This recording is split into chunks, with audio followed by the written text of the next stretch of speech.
سال گذشته 830 نفر از شهروندان تاجیکستان از حکومت لهستان حق پناهندگی درخواست کردند. به عباره دیگر سال 2016 روزانه از 2 تا 3 نفر از شهروندان تاجیکستان به حکومت لهستان گفتند که در کشور تعقیب می‌شوند و از این رو می‌خواهند به آنها پناه بدهند. اورستات مؤسس آمار اتحادیه اروپا آماری تازه درباره درخواست پناهندگی در قلمرو کشورهای عضو را نشر کرد و در آن آمده است 8% آنهایی که از لهستان خواستند به آنها درخواست پناهندگی بدهد شهروندان تاجیکستان هستند. تا سال 2014 درخواست پناهندگی کردن شهروندان تاجیکستان یک چیزی نادر به حساب می رفت و در آن سال تنها 105 نفر خواستند در کشورهای اتحادیه اروپا حق پناهندگی بگیرند. رو به کشورهای اتحادیه اروپا آوردن شهروندان تاجیکستان بعد سال 2015 و بعد ممنوع اعلان شدن حزب نهضت اسلامی شروع شد.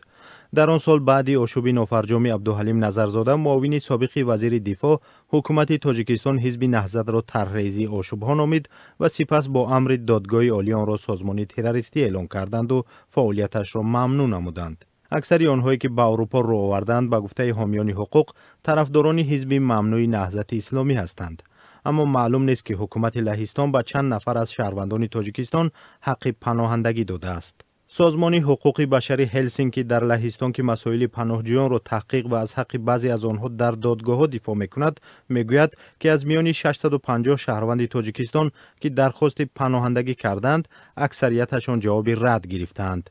بعضی از آنها به آلمان رفتند ولی آنجا هم پاسخ مقامات به درخواستشان منفی بوده است. با گفته مصاحبان رادیو آزادی مقامات آلمان با آن پناهجویانی که درخواستشان رد می شود آگاهی می‌فرستد که قلمرو کشور را ترک کنند، اما مجبوراً آنها را اخراج نمی کنند. بسیاری از این افراد از طریق قطار از جمهوری بلاروس و یا اوکراین به لهستان سفر می کردند، ولی مرزبانان لهستان بسیاری از آنها را اجازه نمی دهند به قلمرو کشور وارد شوند و حق پناهندگی تقاضا کنند. هیومن رایتس واچ ماه مارت همین سال با نشر گزارش درباره پناهجویان در مرز لهستان نوشت که با چندی از آنها از جمله یک زن تاجیک با نام آسیا صحبت کرده است که در مدت 3 ماه 29 دفعه در مرز لهستان درخواست پناهندگی کرده ولی پاسخ منفی گرفته است.